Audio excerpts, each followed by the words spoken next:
যুব দলের নেতা মনু একটা অফিসে সিসিটিভির ফুটেজের মাধ্যমে আমরা আপনাদের মিডিয়ার মাধ্যমে আমরা দেখতে পেয়েছি, সে বলেছে যে বাসায় গিয়ে বেডরুমে গিয়ে জি। তার সন্তান সহ স্ত্রী সহ হত্যা করবে, রংপুরে এমন হুমকি দিয়েছেন মনু সাহ।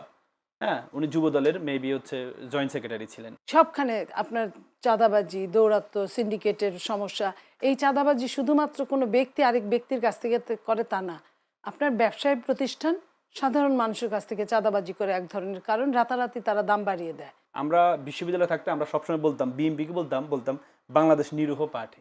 দায়িত্বভার গ্রহণ করার সাথে সাথে আমি আলাদিনের চেরাগের মতো বলতে পারি না, তবে সরকার যেভাবে আন্তরিকভাবে চেষ্টা করছে আমি তো আমার জায়গা থেকে খুশি। আমি কিন্তু বিএনপির একজন কর্মী সেই জন্য খুশি তা বলছি না। আমাদের যত জুডিশিয়ালে যে বিচার ব্যবস্থা, এই বিচারগুলো অ্যাপয়েন্টমেন্টের বিষয় এবং তাদের যে হচ্ছে প্রমোশন বিষয়গুলো, এগুলো সবগুলো পলিটিক্যালি দেখা হয়।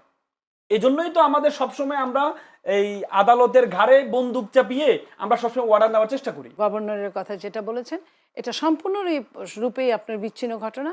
আমরা মনে হয় ভালো কোনো খবর সামনের দিনে আমরা দিতেও ধন্যবাদ পারি। আপনার।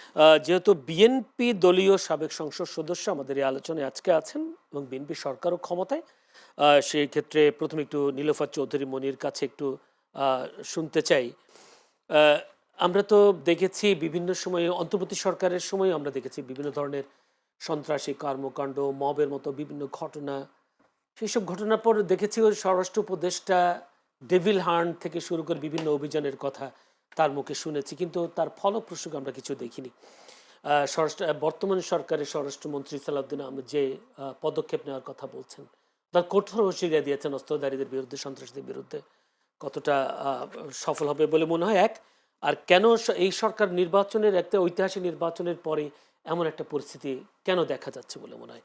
এখানে কোনো ষড়যন্ত্র দেখেন নাকি আসলে যদি বলি সরকারের পক্ষের কেউ কেউ বেপরোয়া হয়ে যাচ্ছে? ধন্যবাদ আপনাকে, যারা শুনছেন আমার শুভেচ্ছা অভিনন্দন, আমার সহ-আলোচককে শুভেচ্ছা। দেখেন, একটা দেশ বাংলাদেশ আপনার বহু বছর যাবৎ অনিয়মকে নিয়ম করে ফেলেছে। আপনার অসহায়কে সবসময় আরও অসহায়তার দিকে ধাবিত করেছে। সন্ত্রাসী বলেন, মব বলেন, সবাই সবার হাতে তুলে নিয়েছে। আপনি যদি পরপর দেখেন 15-20 বছরের মধ্যে এর কিন্তু আমরা মানে ধারাবাহিকতায় এর কখনোই কম দেখিনি। টাইম টু টাইম বেড়েছে, বই কমে নাই। আমরা ফ্যাসিস্ট উৎপাটনের পরে আমরা মনে করেছিলাম যে হয়তোবা অনির্বাচিত সরকার,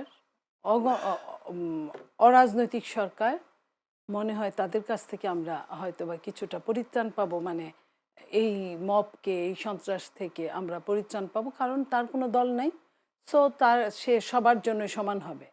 কিন্তু আমরা তা দেখতে না পেয়ে আমরা আরো বেশি আমরা মব দেখেছি, না, আমরা তো সন্ত্রাসী রাজনীতিকদের কার্যক্রম বক্তব্যে দেখেছি। এটাও শুনেছি যে মানে নির্বাচিত সরকার আসলে আমি স্বস্তি বলি, পাবে জনগণ। আমি ধারাবাহিকভাবে খুব কম সময়েই বলছি। এরপরে আপনার যে ইলেকশনটা হলো 12 তারিখে, 12 তারিখের পরে ক্ষমতা হস্তান্তর হতে হতে আরও 5-7 দিন চলে গেল। আপনার প্রথম রোজার দিন এই সরকার ক্ষমতা হাতে নিয়েছে, রাষ্ট্রীয় দায়িত্ব হাতে নিয়েছে। রোজা একটা বিরাট ব্যাপার ধর্মীয় জায়গায়, বাংলাদেশের মতো জায়গায়। যতই আমরা বলি যে এই দেশে 90% মুসলিম এইখানে রোজা করে বা নামাজ পড়ে বা সব কিছু করে, কিন্তু এই রোজা আসলেই কিন্তু যত ঘটনগুলো অঘটনে রূপান্তরিত করে, এটাও সত্যি। সবখানে আপনার চাঁদাবাজি, দৌরাত্ম্য, সিন্ডিকেটের সমস্যা। এই চাঁদাবাজি শুধুমাত্র কোনো ব্যক্তি আরেক ব্যক্তির কাছ থেকে করে তা না, আপনার ব্যবসায়িক প্রতিষ্ঠান সাধারণ মানুষের কাছ থেকে চাঁদাবাজি করে এক ধরনের, কারণ রাতারাতি তারা দাম বাড়িয়ে দেয় প্রতি কেজিতে, প্রতি স্তরে 10 টাকা, 20 টাকা, 50 টাকা, 100 টাকা এরকম।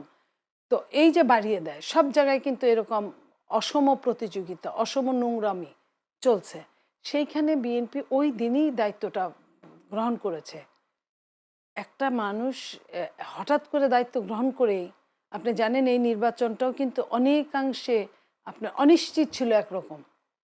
সেই জায়গা থেকে অনেক রকম কথা, অনেক রকম আজকে যারা বিরোধী দল তারা যেভাবে কথা বলতেন, সেই কথাই কিন্তু মানুষকে অনেকভাবে ডাইভার্ট করত। তো এই যে অনেক কিছু ঘটন পটিয়সী যেটাকে আমরা বলি, অনেক কিছুর পরে একটা নির্বাচন এসেছে। নির্বাচনের পরে দায়িত্বভার গ্রহণ করার সঙ্গে সঙ্গে রোজা শুরু হয়েছে। তো সেই রোজাটা কিন্তু একটা চ্যালেঞ্জিং বাংলাদেশের প্রেক্ষাপটে।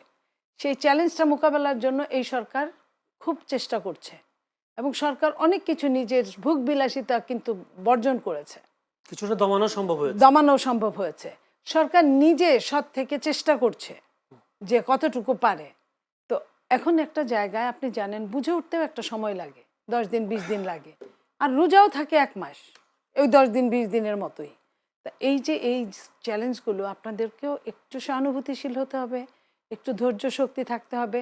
আর চাঁদার তো দৌরাত্ম্য ছিল বাংলাদেশে। আমি বলবো, আমি ফ্যাসিস্টের সময়টা বলবো, 15.5 বছর কি চাঁদা, তার পরে আমি বলবো কোনোভাবে কমে নাই। তারপরে এখন সরকার দায়িত্বভার গ্রহণ করার সাথে সাথে আমি আলাদিনের চেরাগের মতো বলতে পারি না, তবে সরকার যেভাবে আন্তরিকভাবে চেষ্টা করছে আমি তো আমার জায়গা থেকে খুশি। আমি কিন্তু বিএনপির একজন কর্মী সেই জন্য খুশি তা বলছি না, আমি কর্মকাণ্ডে আমি খুশি। এবং এটা আপনি বলতে পারেন বা আমার ছোট ভাই রাসেলও বলতে পারে যে এরকম তো বলেই থাকে অনেক সরকারি, সব সরকারি বলে, কিন্তু আমাদেরকে সেই বলে থাকার সঙ্গে সময়টা দিতে হবে জি, যে সেই যে- আমরা জি। কতটুকু সময়ে আমরা দেখাতে পারবো। জি। এবং আপনি কতটুকু জানেন পদক্ষেপ ইতিমধ্যে নিতে পারছি। ইতিমধ্যে চাঁদাবাজদের অ্যারেস্টও করা হচ্ছে, যে যে যে জায়গায় আপনি জানতে বলেছেন। পারছে অ্যারেস্ট করা হচ্ছে এবং ওপেন ডিক্লেয়ার দেওয়া হচ্ছে। এবং চাঁদাবাজদের সাথে সাথে চাঁদাবাজদের গডফাদাররাও কিন্তু সাবধান হয়ে যাচ্ছে, কারণ অনেক গডফাদারের হাতে অনেক ক্ষমতা আছে, জি। ছিল।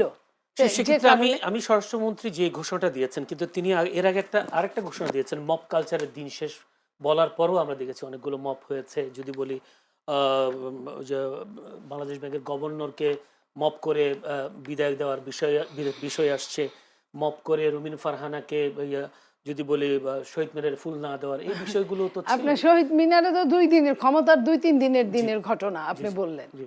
সেইখানে কিছু বলার থাকে না। সেইখানে কিছু প্রত্যেকটা এলাকায় একটা বলয় তৈরি হয়ে আছে, সেই বলয়গুলোকে ইচ্ছে করলে একদিনেই দমন করা যায় না। জি। হ্যাঁ, সামনের চেষ্টা করা দিনগুলোতে যায়। সম্ভব। আর আর আপনি যে কথাটা বলেছেন ওটা বিচ্ছিন্ন ঘটনা, গভর্নরের কথা যেটা বলেছেন এটা সম্পূর্ণরূপেই আপনার বিচ্ছিন্ন ঘটনা।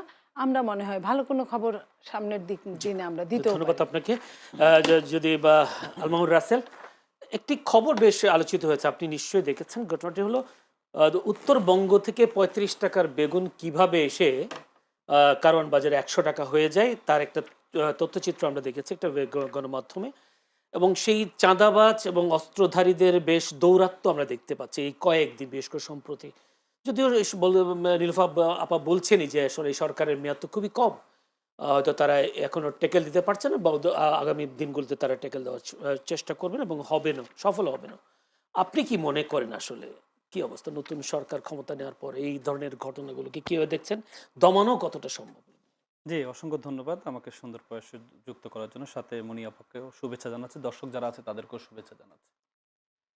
প্রথম কথা হচ্ছে, স্বরাষ্ট্রমন্ত্রী যে ঘোষণা দিয়েছেন যে চাঁদাবাজি নির্মূল করা হবে, যে চাঁদাবাজদের নির্মূল স্বরাষ্ট্রমন্ত্রী যদি চায়, মানে বিএনপি যদি চায়, একবারই সম্ভব, অসম্ভব কিছু না। কারণ মিডিয়ার মাধ্যমে এবং সোশ্যাল মিডিয়ার মাধ্যমে আমরা জানতে পেরেছি এবং সবাই বিশ্বাসও করে, বাংলাদেশে 80 থেকে 90% চাঁদাবাজি সরকারি দলের মাধ্যমে হয়ে থাকে। এটা এখন হচ্ছে এমন না, ইতিপূর্বে যারাই সরকারি দলে ছিল তারাই এটা করে থাকে। চাঁদাবাজি, টেন্ডারবাজি, বাজার দখল, টেম্পো স্ট্যান্ড দখল, এগুলো আমরা সবসময় দেখে থাকি সরকারি দলে যারা করে তারা সবচেয়ে বেশি করে। এবং এটা যদি স্বরাষ্ট্রমন্ত্রী যদি শক্ত হাতে দমন করতে চায় তাহলে এটা সম্ভব। কিন্তু ব্যাপারটা হচ্ছে আমরা শক্তের হাতে দমনটা কেমন দেখছি। আপা একটু আগে বললেন না যে তাদের অনেকে গ্রেফতার করা হচ্ছে, তাদের বহিষ্কার করা হচ্ছে। গ্রেফতার করা হচ্ছে, বহিষ্কার করা হচ্ছে। আপনি দেখেছেন মনু, কয়েকদিন আগে যুব দলের নেতা মনু একটা অফিসে সিসিটিভির ফুটেজের মাধ্যমে আমরা আপনাদের মিডিয়ার মাধ্যমে আমরা দেখতে পেয়েছি, সে বলেছে যে বাসায় গিয়ে, বেডরুমে গিয়ে তার সন্তান সহ স্ত্রী সহ হত্যা করবে, রংপুরে এমন হুমকি দিয়েছেন মনু সাহ। হ্যাঁ, উনি যুব দলের মেবি হচ্ছে জয়েন্ট সেক্রেটারি ছিলেন। সেই মনুকে কি বহিষ্কার করা হয়েছে, গ্রেপ্তার করা হয়েছে চাঁদাবাজির মামলা, 385 ধারার মামলা, 14 বছর কারাদণ্ড। সেই মামলা মাত্র 16 ঘন্টা সে জামিন পেয়েছে। এখন আপনি আমাকে বলেন, এই যে আমরা বলি যে শক্তের বক্ত নরমের জম, আপনার আইন কানুন কোথায় যাচ্ছে? কোথায় যাচ্ছে? প্রকাশ্যে ভিডিও আছে, ভিডিওগ্রাফি আছে, প্রমাণিত। দল থেকে বহিষ্কার করা হয়েছে, সে হত্যার হুমকি দিয়েছে, সে যে অ্যাপ্রোচ দেখিয়েছে, এরপরও সে যখন মাত্র গ্রেপ্তারের মাত্র 16 ঘন্টা জামিন পেয়ে যায়, তখন আমাদেরকে বুঝতে হবে এটার মাধ্যমে অন্য অন্য চাঁদাবাজ যারা, তাদেরকে উৎসাহিত করা হয়, তাদেরকে উৎসাহিত করা হয়। সেক্ষেত্রে আমাদের এক্ষেত্রে আমাদেরকে এক্সাম্পল তৈরি করতে হবে। এক্সাম্পল তৈরি করতে হবে। বিএনপি সবসময় আমরা দেখেছি, বিএনপি যত 2001 সালে যখন ক্ষমতা আসছে তখন কিন্তু বিএনপি নিজস্ব দলীয় কর্মী যারা আছে তাদেরকে কন্ট্রোল করতে কিন্তু হিমশিম খেয়েছিল বেগম জিয়া, মরহুম বেগম জিয়া কিন্তু হিমশিম খেয়েছিল। এজন্য উনি পরে বাধ্য হয়েছেন র্যাব তৈরি করতে। 2004 সালে উনি র্যাব তৈরি করেছেন এবং র্যাবে যতগুলো গ্রেপ্তার ক্রসফায়ার হয়েছে বেশিরভাগ কিন্তু সরকারি দলের, তখনকার সরকারি দলের লোকজন ছিল। তার মানে বিএনপি এই দিক থেকে, আমরা বিশ্ববিদ্যালয়ে থাকতে আমরা সবসময় বলতাম বিএনপিকে বলতাম বাংলাদেশ নিরীহ পার্টি, মানে যারা একটু নিরীহ বা যারা লিডারশিপের ক্ষেত্রেও দেখতাম আমরা, হ্যাঁ, মানে শক্ত হাতে, শেখ হাসিনা যেমন আয়রন লেডি ছিলেন, শক্ত হাতে দমন করতে হবে। সম্রাটের মতো দক্ষিণের নেতা, সম্রাটের মতো এই বড় রাঘব বোয়ালকে যেভাবে শক্ত হাতে দমন করেছেন, বিএনপি এই দিক থেকে আমার কাছে কেন যেন মনে হয় একটু ব্যর্থতার পরিচয় দিচ্ছে এখনো পর্যন্ত। কারণ আপনি যখন কাউকে বহিষ্কার করলেন, বহিষ্কার করে সে জানে এটা সাময়িক বহিষ্কার করা, সে আবার তাকে আপনি ফেরত নেবেন। আপনি যখন তাকে গ্রেপ্তার করাচ্ছেন, গ্রেপ্তার করে যদি আপনি এক্সাম্পল ক্রিয়েট করতে পারতেন, গ্রেপ্তারের পর সাধারণ যেভাবে নন ভেইলেবল অফেন্সে সাধারণরা যেভাবে জামিন না পায়, সে যদি জামিন না পেত তাহলে হতো কি? জামিন তো সরকার দেয় না, জামিন এই তো তো ব্যাপারটা এখানেই তো, এই জন্যই তো জুলাই সংস্কারটা দরকার। আমাদের যত জুডিশিয়ালে যে বিচার ব্যবস্থা, এই বিচারগুলো অ্যাপয়েন্টমেন্টের বিষয় এবং তাদের যে হচ্ছে প্রমোশন বিষয়গুলা, এগুলো সবগুলো পলিটিক্যালি দেখা হয়। এই জন্যই তো আমাদের সবসময় আমরা এই আদালতের ঘাড়ে বন্দুক চাপিয়ে আমরা সবসময় অর্ডার নেওয়ার চেষ্টা করি। আপনি দেখেন না, সংস্কার আদেশ নিয়ে রিড করা হয়েছে, রিড করে এখন রুল দেওয়া হয়েছে। তার মানে আমরা শেখ হাসিনা তো এটা করেছে, শেখ হাসিনা তো কোর্ট দেখিয়েছে আমাদেরকে, কোটা বাতিল করা হয়েছে, পরবর্তী শেখ হাসিনা কি করলো, কোটা বাতিল, রিড করা হলো নিজের লোক দিয়ে রিড করাইয়া, এরপরে কোটা প্রথাকে আবার নিয়ে আসা হলো। এরপরেও তো ফলশ্রুতি কি হয়েছে আমরা দেখেছি। এখনো সেম আদালতকে দেখানো হচ্ছে। এখন কথা হচ্ছে গণভোট বিষয়ে কি রিট কি আমি সেটা আসবো, কিন্তু আমার কথা হচ্ছে চাঁদাবাজি নির্মূল করতে হলে আপনাকে শক্ত হাতে দমন করতে হবে। আপনি যখন এর বিপরীতে আপনি যখন দেখেন এই যে ঢাকার ডিসি, সে একটা গাড়ি তল্লাশি করেছে, তাকে বদলি করে দেওয়া হয়েছে। কুষ্টিয়ার একজন ডিসি ছিলেন, উনি এত জনপ্রিয় ডিসি ছিলেন, অনিয়মের বিরুদ্ধে দাঁড়িয়েছেন, চাঁদাবাজির বিরুদ্ধে দাঁড়িয়েছেন, ওনাকে সাথে সাথে বদলি করা হয়েছে। আপনি যখন কেউ ভালো কাজ করবে, তাকে যখন আপনি ডিমোশন দিবেন, তাকে যখন বদলি করে দিবেন, তখন কিন্তু কেউ ভালো কাজ করার সাহস পাবে না। এর বিপরীতে আপনি যখন অপরাধীদেরকে বহিষ্কার করবেন, সাময়িক মানুষকে খুশি করার জন্য বহিষ্কার করবেন, এরপরে আপনি যখন তাকে গ্রেপ্তার করবেন, গ্রেপ্তার করার পর যখন সে জামিন পেয়ে যাবে, তখন যারা অন্য অপরাধী আছে তারা জানে সমস্যা নেই, কারণ আমরা সিসিটিভির ফুটেজ তো সব জায়গায় থাকে না, চাঁদাবাজি সবগুলো ভিডিও কিন্তু মানুষের কাছে আসে না, এক দুইটা আমাদের কাছে আসে। এক দুইটার মধ্যে যদি আপনি এক্সাম্পল তৈরি করতে পারতেন যে যুবদল নেতা তুমি কি হইছো, তোমার মতো রাঘব বল আমার কাছে কিছু না, আমার দেশ আগে।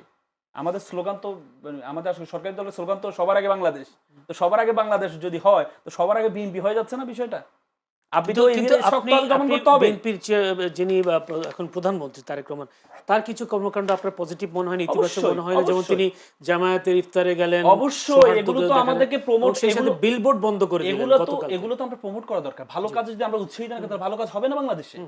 আমরা মনে করি তারেক রহমান সাহেব যে উদ্যোগগুলো গ্রহণ করেছেন, উনি ওনার গাড়ির বহরটা কমিয়েছেন, উনি ছবি ব্যবহার থেকে ফেরত আসছেন, উনি যে অপোজিশনের ইফতার পার্টিতে যাচ্ছেন, এগুলো তো আমরা অ্যাপ্রিশিয়েট করছি, উনি জ্যামের মধ্যে দাঁড়িয়ে আছেন। কিন্তু বাংলাদেশের সমস্যাগুলো, ছোট ছোট সমস্যাগুলো বাংলাদেশের সমস্যা না, বাংলাদেশের আরো বড় সমস্যাগুলো আছে, যেগুলোকে এক্সাম্পল তৈরি করতে হবে।